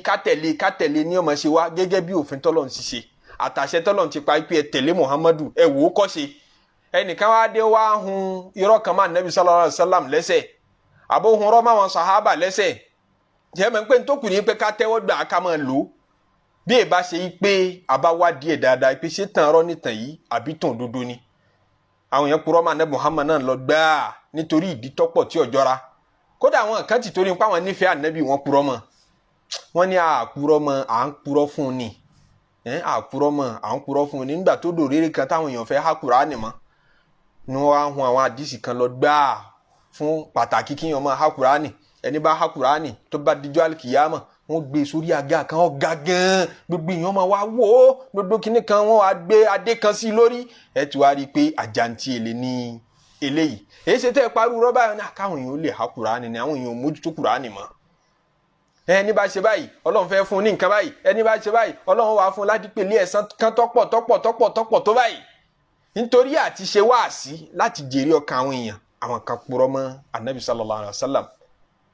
nítorí àti lè bẹ̀sìn jẹ́ àwọn kan purọ́ àwọn tán ń pè ní zanadikọ̀ zindiku lẹni tí ó bá gbé ìsìláàmù hàn síta tí ń ṣe bí mùsùlùmí tó dẹ̀ gbé kúfùrù sínú tí ń yọ ìsìláàmù dàrú látàbẹ́ wọn yìí ṣe mùsùlùmí àmọ́ wọ́n torí bọnú ẹ̀sìn gẹ́gẹ́ bí ẹlẹ́sìn philosophers ń bẹ nínú wọn wọ́n máa ń lọ da gbogbo ẹ̀sìn tó bá ṣẹ̀ṣẹ̀ nàró wọ́n máa ń lọ dàrú ni àwọn náà hun àwọn àdìsí kan sẹ́nu Ànábì sallallahu alayhi wa sallam Ọlọ́run dẹ̀ tú ọ̀pọ̀lọpọ̀ wọn láṣìírí àwọn kan wá pa nítorí ayé wọn pín tí wọ́n purọ́ mọ́ Ànábì nítorí ayé nítorí pé wọ́n ń bá àwọn lọ́balọ́ba ṣe wọ́n ń bá àwọn ọba Bani Umayya lápèjúwe lásìkò wọn àwọn súnmọ́ wọn nígbà táwọn á súnmọ́ wọn rò pé ara yóò mọ béèrè pé sí ẹ kẹjá àwọn eléyìí ni wọ́n mọ darí ẹ̀sìn ṣá láwọn tí ò lẹ́sìn tó nǹkan yìí gbogbo ẹni tí irú ìbéèrè bẹ́ẹ̀ bá ń wá sí ńlá káyì kán lè rí dáhùn fún wọn hun àwọn ọ̀rọ̀ kan máwọn sàábì Ànábì lẹ́sẹ̀ sallallahu alayhi wa sallam láti very early stage wọn hun ọ̀rọ̀ máwọn sàábì Ànábì lẹ́sẹ̀ ẹ máa wá bá àwọn kan amúlùdùn ni wọn ùdàbáwù ni wọn òpìtàn ni wọn bá pìtàn adib bó la ṣe pé lóyìnbó àwọn tán mọ mójútà ṣàrán kí àṣà Yorùbá lápèjúwe ìjìnlẹ̀ èdè Yorùbá wọ́n lọ kọ́ jìnlẹ̀ èdè wọ́n dẹ̀ kọ́ àṣà ẹ̀kọ́ nípa ìran yẹn àwọn lọ́balọ́ba máa nífẹ̀ẹ́ wọn wọ́n á invite wọn pé wá bá wa sọ̀rọ̀ wá já fi ọ́ najú bá wa sọ tó ṣe é najú wọ́n máa wá bá wọn sọ̀rọ̀ lóríṣiríṣi ó lè jẹ́ tán ọ̀rọ̀ kan ni wọ́n máa fi na àwọn ọba yẹn lójú gbogbo tí ọba dùn máwọn ọba Umayya nínú ọ̀rọ̀ nínú tàn especially tó bá lè against àwọn tí wọ́n nífẹ̀ẹ́ wọn nínú àwọn sahaba tó ti kọjá ní àbáwọn àfáàgbẹ̀sìn wọ́n máa wá mú fabrications wá wọ́n kọ́ ní tírà lọ bẹ́ẹ̀ bá ń tọ́pọ̀ ní lọ́dọ̀ ẹnu wọ́n ṣe ń pe tírà Al-Ghani àti Abul Faraj al-Asfahani àtàwọn bẹ́ẹ̀ lọ Jahiz Mu'tazila torójú tán máa fi wo gbogbo àwọn ànábì Ọlọ́run àtàwọn sahaba ní pé ordinary people ni wọ́n tó kàn lè máa ṣe mistake tó lè máa ṣe ntí ọ̀dà ìtàn kan làwọn náà fi dẹ̀sìn rú yẹn lágbẹ́rin tiwọn náà máa wá rí lóríṣiríṣi bẹ́ẹ̀ al-qisasul kadhibanu lọ́lọ́ ní ahsan al-qasas ìtàn tó dáa jù rí nínú al-Qur'an tí ò ní ní tàbí ṣùgbọ́n nú tí ò ní ní wọ́n pé nú nínú ọ̀ràn tàn tí ọ̀dà àtàráyé tí wọ́n ń sọ òun ni qisas tó wà mulafaqa òótọ́ ni ìtàn yẹn reality ń bẹ tòótọ́ àmọ́ wọ́n ti gé e lérí wọ́n ti gé e lẹ́sẹ̀ ẹ̀gbọ́n wọ́n ti sọ di gẹ́rígẹ́dì wọ́n ti sọ ìtàn yẹn di gẹ́rígẹ́dì débi tó jẹ́ sí pé ojú mi ilẹ̀ máa fi wo reality tó ṣẹlẹ̀ mo fẹ́ rìpọ́ọ̀tù ìṣẹ̀lẹ̀ kan tó ṣẹlẹ̀ nígbà kan mo fẹ́ rìpọ́ọ̀tù ẹ̀ fún ọ mo wá yọ àbọ̀mọ̀ kan sunkúndé nísìnyí lápèjúwe èmi sì jóbi ọmọ wa sunkúndé ọ̀hún àjọ dọ̀fọ̀ ọdẹ tí mo báyìí kí ló ṣe ọ́ onílágbájá lọ gbáhùn létí tèmi bá jóbi tó ní làákàyè kìí ṣe pé nígbà tí mo ti gbọ́ pé wọ́n gbá létí òun kí n sì máa wá tẹ̀lé lọ nǹkan ìṣọ́nbẹ̀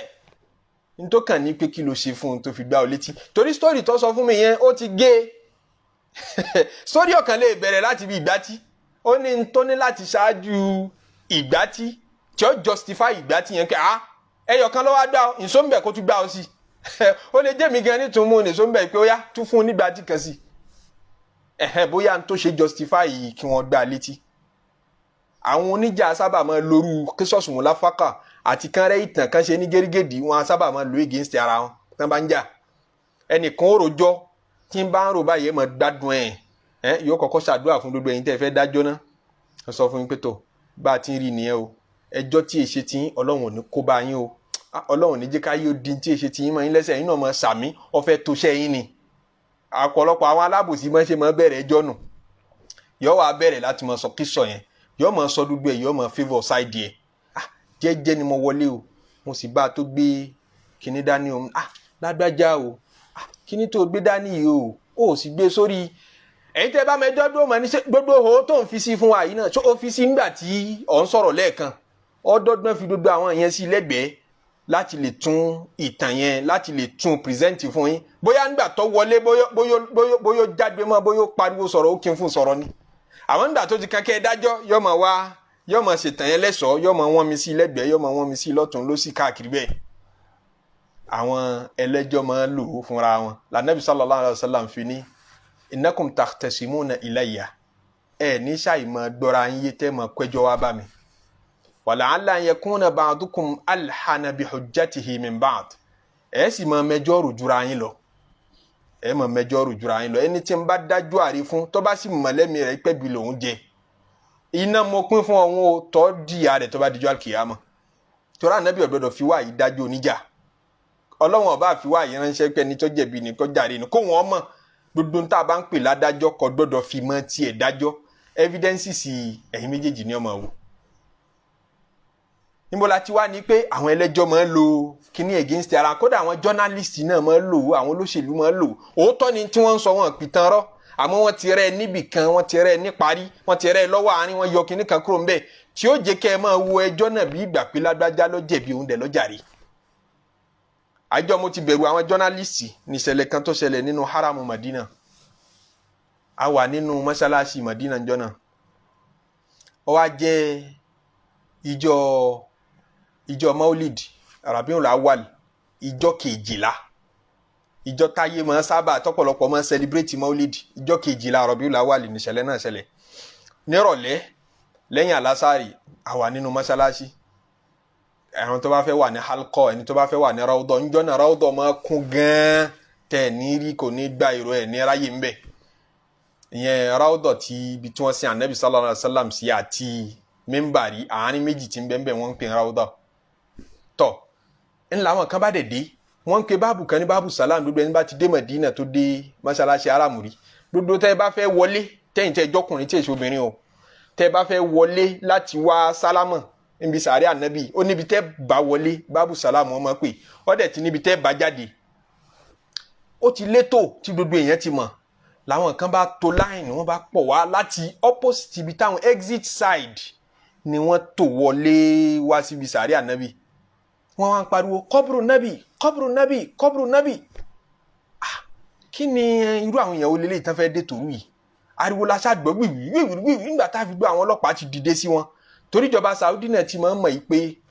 ìjọ Maulid, ìjọ Ashura, àwọn ọjọ́ yẹn wà bẹ́ẹ̀ tọ́ lámì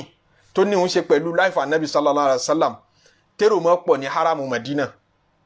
So wọ́n ti máa ń dé àwọn special force, wọ́n máa kó wọn wá nu haramu, wọ́n ẹ̀kàdí tí haramu wọn pọ̀ fún ọlọ́pàá. Déètì yẹn ní òun ṣe àbí kan ti gbọ́ information kan. Àṣà wọn ṣíyàn, àwọn ni wọ́n pọ̀ tán jẹ́ ara Khaliji tán dẹ̀ jẹ́ ṣíyàn, àwọn ni wọ́n pọ̀ ni wọ́n wá dé tòru. Wọ́n dẹ̀ ń pariwo kọ́bùrù nábì, kọ́bùrù nábì.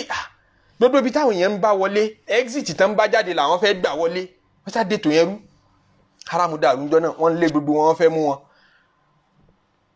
Intaari lẹ́yìn ìgbà náà, roommate mi ńgbà tá wà ní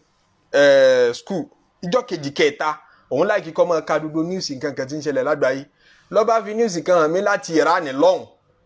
Ntí newspaper àwọn gbé ní Iran ní pé al-hukumatul wahabiyya, ìjọba Wàhábí wọ́n ń lé àwọn ẹrú Ọlọ́run kúrò ní mọ́ṣáláṣí. Ìjọba Wàhábí wọ́n lé àwọn ẹrú Ọlọ́run kúrò ní mọ́ṣáláṣí.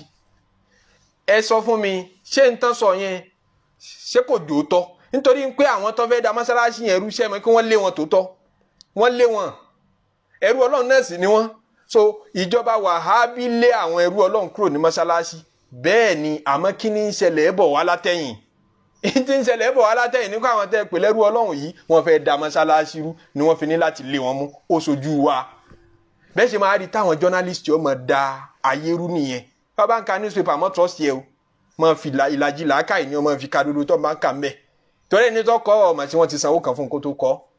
ọmọ tí ń gbénu rẹ̀ sẹ́ni tí ń report irú àwọn nǹkan bẹ́ẹ̀ kíṣọ́ọ̀sì mùlá fákà ni àwọn mustashirikun tí wọ́n jẹ́ ọ̀tá islam orientalist máa fi irú ẹ̀já islam lógun Hasan al-Qasasi tọ́lọ́run sọlá túndé bẹ́ẹ̀ o wọ́n mú nínú tàn Nabi sallallahu alayhi wa sallam wọ́n kàn rẹ́ ibì kan mo gbọ́ tí kírísítẹ́nì kan sọ ńjọ́ kan pé Muhammad lẹ́nu ara ẹ̀ lọ́hùn sallallahu alayhi wa sallam ó gbàyàwó ọmọdọ́ ẹ̀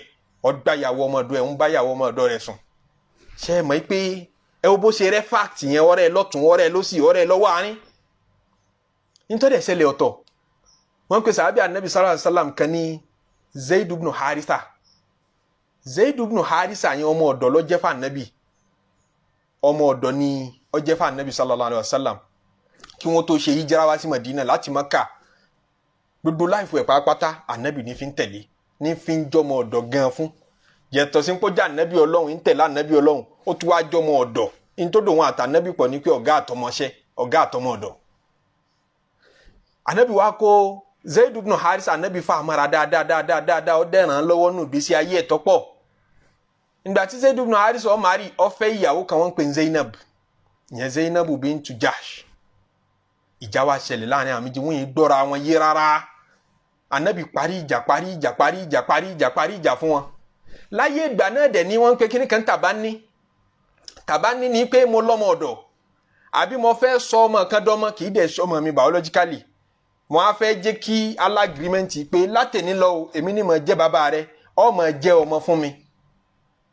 tí n bá kú gbogbo ẹ̀tọ́ tí mo dọ́mọ àti bàbá pọ̀ ní ọ̀dà àpapọ̀ yóò jogún mi tóun náà bá kú èmi náà jogún rẹ̀ ẹ̀tọ́ bàbá àtọmọ perfect 100% lájọ mọ̀ ṣí ẹ̀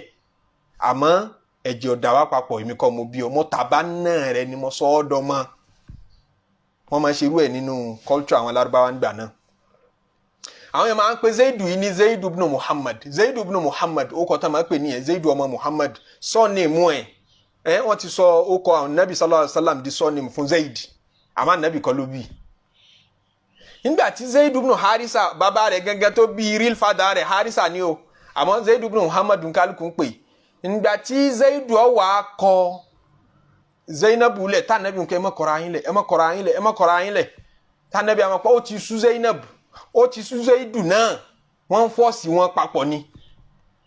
ńlọ́lọ́run wá sọ Suratul Azab kalẹ̀ pé Muhammadu afẹ́kọ̀ fẹ́ Zainabu walamma qada Zaidun minha wataran zawwajnakaha àṣebẹ́ẹ̀ likay la yakuna alal mu'minina harajun fi azwaji adiyaihim idha qadaw minhunna wataran timbashika nínú Suratul Azab Ọlọ́run ní Zaidu àti Zainabu tí wọ́n gbọ́ra wọn yẹ ju wọn lọ lọ́tọ̀ọ̀tọ̀ Zaidu ò ṣe mọ́ kọ̀rẹ́dì láti fẹ́ Zainabu mọ́ ó ti sú Muhammadu wọlá fẹ́ kọ́ fẹ́ reason tá a fi fẹ́ kọ́ fẹ́ ni wípé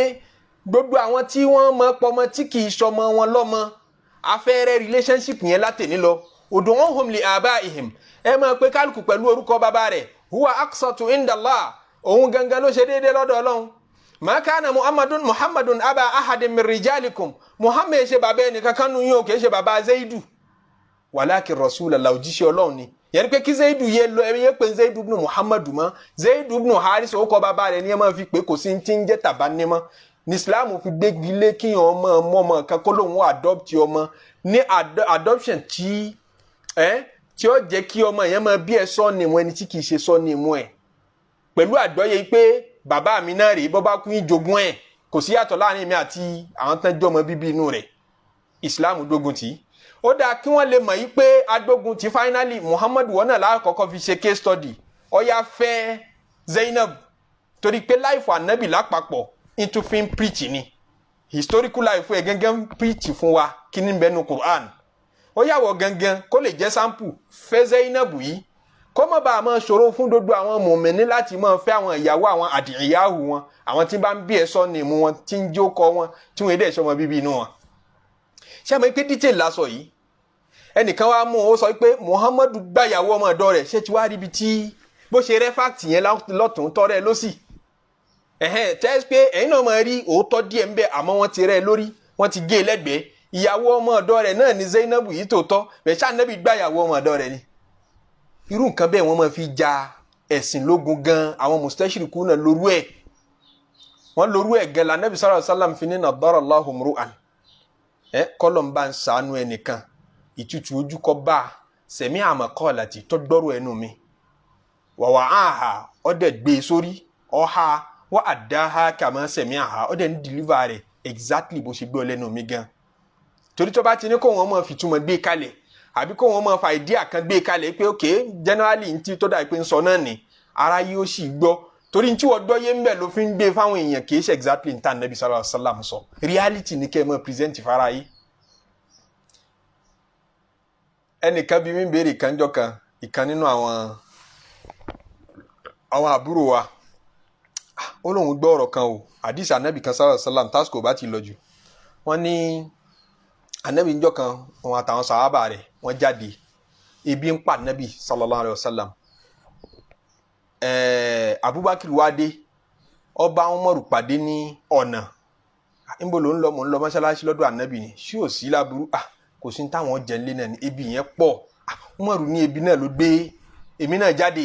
ìgbà wọn dọdọ Ànábì wọn bá Ànábì náà tẹbi ń pa òun náà lọ́wọ́ kò sí tí wọn jẹ sallallahu alayhi wa sallam làwọn pé kí ni ká wá ṣe báyìí já wá sàábì kan tán pè ní Haytham Abul Haytham Tayyihan nínú àwọn ansọ́rù ni já wá lọlé ó ṣeéṣe kó ní ìntàlẹ́jẹ̀ ńlé gbogbo wọn á pọ̀ wọn tẹ̀lé Ànábì sallallahu alayhi wa sallam wọn wá lọlé ń darí bò kó ní ọba Ànábì àtàwọn sọ̀hábà ó wá tọ́jú wọn ó pa ewúrẹ́ ó dáná fún wọn ó tọ́jú wọn dáadáa wọ́n wá jẹ wọ́n mú mi omi náà omi tútù oró mi tútù fún wọn tí a mọ̀ pé ilẹ̀ dẹ́sàtì nílẹ̀ tán ń gbé ní àbá lómi tútù ńgbà náà bí gbà pé èèyàn sórí ire pátápátá ni wọ́n wá mú mi tútù bí wọ́n ti ń rẹ̀ ń gbẹ lọ́wọ́ sítórì náà lọ́ngì mo kọ́ tiẹ̀ short tínú wọn dùn tí ara kálukú yá lànàbì wa ń sọ pé latus'alunna yawma idhin 'anin na'im àyà yẹn nìkan ti béèrè lọ́wọ́ Ànábì pé kí ni ìtumọ̀ rẹ̀ kí làwọn nàáyìmù tọ́lọ́run lóhun ó bí wá tó bá dijọ́ àlùkìyámọ̀ pé gbogbo ìdẹ̀ra tá a bá gbádùn láyé Ọlọ́run ó bí wá kí làwọn nàáyìmù ọ̀hún ẹnìkan ti béèrè ìbéèrè ní lọ́wọ́ Ànábì sẹ́yìn Ànábì wa ni kódò omi tẹ́ mu tẹ́ gbádùn yìí Ọlọ́run ó béèrè lọ́wọ́ yín ṣẹ́ni kó lójútù àbúrò mi òun ni òun gbọ́ tàfà kan sọ pé Ànábì sallam pé wọ́n lọ jẹun bì kanjọ́ kan l'Ànábì wa ni ẹ̀yin sábẹ́ wọ̀nyí ẹ̀rọ jọ gbogbo ń tẹ́ jẹ yín wájú Ọlọ́run o ẹ̀rọ jọ gbogbo ń tẹ́ jẹ yín wájú Ọlọ́run ó bí yín wọ́n ṣe bọ́n ṣe translate ẹ̀ yẹn ó ti dàbí ìgbà káwọn sábẹ́ lọ jẹjẹkújẹ ńlọlọ́wọ́ Ànábì wa sọ fún wọn pé gbogbo ń tẹ́ jẹ yẹ́ ẹ̀ẹ́dẹ̀rọjọ́ rẹ̀ kọ́ ntọ́sẹ̀lẹ̀ ní pé báyìí so níbi tá a bá ti ń present ọ̀rọ̀ Ànábì sallallahu alaihi wasallam àti tàn gbèsè ayé rẹ̀ fara ayé kọ́mọ̀ mọ́ bí ọmọ míì tí kì í ṣe ọmọ rẹ̀ ni àwọn kíṣọ́ọ̀sì tó wà mọ̀láfákọ̀ irú agbọ́nrin bẹ́ẹ̀ ni àwọn tiwọn Ọlọ́run wá ní ahsanal qasas ìtàn tó dáa jù òun la fẹ́ pa fún wa Muhammadu yìí gbogbo táwọn Ànábì Ọlọ́run tó wà ní Al-Qur'an lẹ́ẹ̀fì rí i pé information tí ó bá necessary ń bẹ Ọlọ́run kì í mú wá fún wa ti Yusufu tá a mẹ́nu léyìí náà nísìn ọdún wo wọ́n bí Yusufu ta ló fún un lọ́mú dàgbà kò sí ń bẹ bí ìtàn yìí ṣe dítẹ́ẹ̀lì tó kò sí ń bẹ níbo wọ́n sin Yusufu sí 1990 kí ló kú gbogbo àwọn ọdún yẹn àti gbogbo information yẹn kò sí ń bẹ nítorí pé tó ṣe pàtàkì tá a fẹ́ kẹ́kọ̀ọ́ ńbẹ nìkan lọ́lọ́run derive ní yọ jáde fún wa tó bá fẹ́ pìtàn Musa ọ̀pá káàkiri nínú Quran ntọ́ bá context kọ̀ọ̀kan mu tí máa ń sọ̀rọ̀ nǹkan kan lọ ntọ́ bá lè jẹ́rìí ọ̀rọ̀ yẹn nínú tàn Musa àfi síbẹ̀ ntọ́ bá lè jẹ́rìí ọ̀rọ̀ yẹn nínú tàn Ibrahim àfi síbẹ̀ lẹ́ẹ̀fìrí pé mo pìtàn àwọn ànábì Ọlọ́run yẹn káàkiri torí ẹ̀kọ́ ọbẹ̀ gangan ni Ọlọ́run fẹ́ ká mú kì í ṣe kákan lè gbọ́ kákan lè gbádùn ẹ̀pá gbọ́ pé storyteller ń sọ story fún wa nínú nǹkan tá a fi máa ń mọ ìtàn rere tí ń fi parí ẹ̀ òun ni pé kí sọ tá a fẹ́ sọ kọ́ wà hádífà kó ní hadaf kó ní lesson tá a fẹ́ káwọn èèyàn derive ń bẹ̀ kó ní lesson tá a fẹ́ káwọn èèyàn derive ń bẹ̀ tá a bá fẹ́ pìtàn fáwọn ọmọdé àwọn ọmọ kéékèèké tí wọ́n ṣẹ̀ṣẹ̀ ń dàgbà táwọn pé wọ́n láwọn fẹ́ gbọ́ tàn ọmọdé máa láìkì tàn kó dàgbà náà láìkì ẹ̀ toró wúlò àwa fẹ́ pìtàn fún wa fẹ́ fi dá wọn lẹ́kọ̀ọ́ ká kíyèsí irú tàn tá a mọ̀ pa ṣé tàn tá a sọ fún wọn tó fi dọ̀tá ara wọn ni tàtó ra àwọn ọmọ kéékèèké méjì kan tán ṣọ̀rẹ́ tó sì mọ̀ pé àwọn grandfather àwọn méjèèjì ṣọ̀tákù níbẹ̀ táwọn ọmọ méjèèjì yẹn ọ̀bá tàn wọn mọ̀ àwọn kan pàdé ńlẹ̀ ìwé wọ́n dẹ̀ ń bára wọn ṣọ̀rẹ́ lọ kódà wọ́n fẹ́ fẹ́ra wọn níyàwó ni wọ́n wá dé lọ́wọ́ onílàkà ìfà ọmọ bí bàbá rẹ̀ ọmọ tán ṣe fún grandfather rẹ̀ ni wọ́n wá bẹ̀rẹ̀ tán ìtàn eré ibú ló ń pa yẹn ìtàn eré ibú kì í ṣe Hasan al-Qasasi ìtàn tí báyé jẹ́ ni kì í ṣe ìtàn tí túnlé ayé ṣe kì í ṣe ìtàn tí tún nǹkan ṣe àbí àwa ń pìtàn ìtàn tá a mọ̀ pé ẹ̀kọ́ táwọn èèyàn ó derive ń bẹ̀ ẹ̀kọ́ tó ti sọ wọ́n dọ̀tọ̀ Ọlọ́run ni a bẹ̀rẹ̀ sí ni mo pìtàn rókò fáwọn ọmọ nísìnyí pé a fẹ́ kọ́ káwọn ọmọ kí wọ́n má ṣa Yorùbá dáadáa ká lè gbàṣà Yorùbá lárugẹ igi kan bẹ tí ń jẹ́ igi ìrókò wọ́n pe ẹnìkan Olúrónbí yẹn ó wá ń wọ́mọ kò rọ́mọ gbogbo èèyàn wá ń lọ sí di igi ìrókò wọ́n lọ tọrọ ntánfẹ́ wọ́n bá ti wá débẹ̀ wọ́n jẹ́jẹ́ àwọn ti jẹ́jẹ́ ẹnìkan jẹ́jẹ́ ewúrẹ́ àwọn kan jẹ́jẹ́ àgùntàn àwọn kan jẹ́jẹ́ màlúù ọmọ wa ká Olúrónbí lára débi pé ọ̀nà èmi ò ní jẹ́jẹ́ ewúrẹ́ mi ò ní jẹ́jẹ́ màlúù ọmọ tó fẹ́ fún mi Olúrónbí tó bá lè fún mi lọ́mọ ọmọ òun náà ní gbégùn ọ̀ tó bá ti dàgbà nígbà tó yá ó ti gbàgbé ẹ̀jẹ̀ tó ń jẹ́ ó padà wá bímọ nígbà tó wá bímọ tán Olúrónbí ó ti bímọ ọmọ náà ti dàgbà ó sọ ọmọ náà ní apọ́nbépo rẹ̀ ọmọ náà rẹwà púpọ̀ nígbà ọmọ náà wá dàgbà tó dẹni ọkùnrin ní ìrókò Olúwéré wá dé lọ́wọ́ ń sọ pé ọmọ ẹ̀jẹ̀ mi dà ní wọ́n ń béèrè ẹ̀jẹ̀ Olúrónbí wá ń sunkún ìrókò Olúwéré padà wá gbọmọ lọ́wọ́ ẹ̀ wọ́n gbé oníkálukú jẹ́jẹ́ ewúrẹ́ oníkálukú jẹ́jẹ́ àgùntàn bọ́ lọ́jọ́ Olúrónbí jẹ́jẹ́ ọmọ rẹ̀ apọ́nbépo rẹ̀ o Olúrónbí o gbàngbàng ìrókò gbàngbàng tẹ́ bá parú tàn bẹ́ẹ̀ ọmọdé ọ̀ láìkè àwa náà láìkè ń jọ tá a gbọ́ ní kékeré àmọ́ ẹ sọ fún mi ìtàn yẹn ń sọ fún wa pé kinní kan bẹ tí ń jẹ́ kí ọmọ jẹ́jẹ́ fún igi ṣé yẹn kì í ṣe bọ́ sọ ẹ kọ́ ọmọ ó gbé yẹn sórí dàgbà à ń yẹ ìlànà ẹbọ láìmọ̀ torí pé àwọn teachings kan ti sá pamọ́ síbẹ̀ tí ò yẹ kọ́ ọmọ ó gbé sórí dàgbà la fi gbọdọ̀ máa kíyèsí irú tàn ó lẹ́pa fọ́mọ kí ni teachings ti ń bẹ níbi ìtàn kí sọ̀tẹ́ fẹ́ sọ gbọdọ̀ wà hádìfà ṣe ẹ̀rọ lófófó fact lòun náà rí ẹni tó fẹ́ ṣòfófó ẹni tó bá purọ́ mọ́ yàn kìí tó ó lọ purọ́ mọ́ yín bì kan kìí ṣe olófófó wọn ń pè yẹn o abanilókọjẹ́ nìyẹn o ṣe ẹ̀rẹ́ ẹni tó ká yín mọ́ di ń tẹ̀ ń ṣe tí ọ̀dà tó wá jáde sára ayé tó lọ sọ kò dẹ̀ fi kún kò yọ kúrò ń bẹ̀ ẹnu torí náà lọ sọ kí ló dé tí Islam sọ pé àfẹ́ ń tó ṣe yẹn tọ́lọ̀ ń sọ pé òun ọ̀fẹ́ ń tó ṣe tí wọ́n ní yóò jìyà nù sàárè yóò tún jìyà tó bá dijọ́ gbèǹde níwájú Ọlọ́run ṣé bóòtọ́ ló sọ ṣé bí fáàtì ló sọ in tó túmọ̀ sí ni pé kì í ṣe gbogbo ìtàn náà là á máa sọ nítorí náà ló sọ àmọ́ àtúfẹ́ gbọ́ lẹ́nu ẹ̀ gbọ́ mi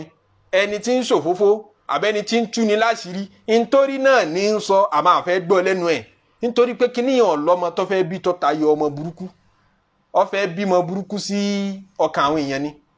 nǹkan ká àwọn ọmọdé kìíní kan ọ̀wá ń lọ sọ níta àbí ń lọ sọ fẹ́ lómi ò lè bò wọ́n láṣìírí in tó ń ṣe yẹn kì í ṣe Hasan al-Qasasi kọ́sọ́sù làákù náà ni òdodo náà ni tàwọn reality náà lọ ń sọ kì í ṣe rọ́lọ́pamọ́ wọn àmọ́ kì í ṣe Hasan al-Qasasi kì í ṣe tàn rí Ọlọ́run wa ní inna nahnu naqussu alayka ahsan al-qasas ìtàn tá a fẹ́ pa fún wa Muhammadu yìí òun ló dáa jù nínú tàn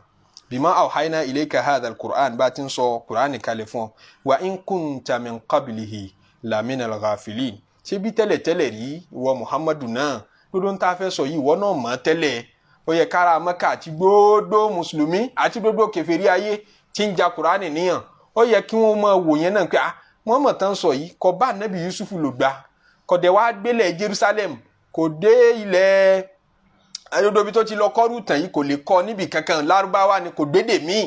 táàfin ní bóyá ń ka tíra àwọn ọ̀ràn míì bó o ló ṣe mọ gbogbo tàn yìí ìyẹn náà ti jẹ́rìí pé òjíṣẹ́ Ọlọ́run òdodo ni ẹ jẹ́ á dúró níbẹ̀ á mọ̀ tẹ̀síwájú tó bá tún di ìgbà mi pẹ̀lẹ́pẹ̀lẹ́ ọlọ́mọṣà fi albarka suratu Yusuf ọlọ́mọṣà jẹ́ ó mọ̀ wá dàrú kó wọnú ìgbésí ayé wa kó fi tàn mọ́lẹ̀ sí ọkàn wa àtèmi àti ọlọ́njẹ́ abáyọnu Ọlọ́run pàdé ọlọ́njẹ́ abáàánú Ọlọ́run pàdé ọlọ́njẹ́ aboríire Ọlọ́run pàdé àzìkí wa kó máa lékún sí ìfàyàbalẹ̀ wa kó máa pọ̀ sí gbogbo ntọ́lọ́run ṣe fún gbogbo wa lórí ọlọ́mọdé ó bàjẹ́ o ọkùnrin inú wa obìnrin inú wa gbogbo bí bàtà ti ń ta wá lẹ́sẹ̀ tá a ti ń sunkún kọ̀kọ̀ sọ́dọ̀ Ọlọ́run ọba lérí ń tà ń fẹ́ àti ń tà fẹ́ ti ń ṣe wá tá a fẹ́ kọ́lọ́run yọ kúrò nínú ọ̀rọ̀ wa Ọlọ́run máa dá wa lóhùn Ọlọ́run máa rẹ̀ wá lẹ́kún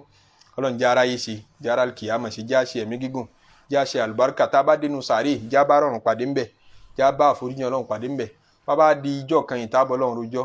jẹ́ bá ìyọ́nú Ọlọ́run ọba pàdé mọ̀ ṣe wá lọ́mọ náà o jẹ́ wà nù sáfù dúdú àwọn ẹni rere sáfù àwọn ànábì Ọlọ́run ọba ká parapọ̀ pẹ̀lú wọn wọnú àlìjánná wala subhana rabbika rabbil izzati amma yasifun wa salamun ala al-mursalin walhamdulillahi rabbil alamin.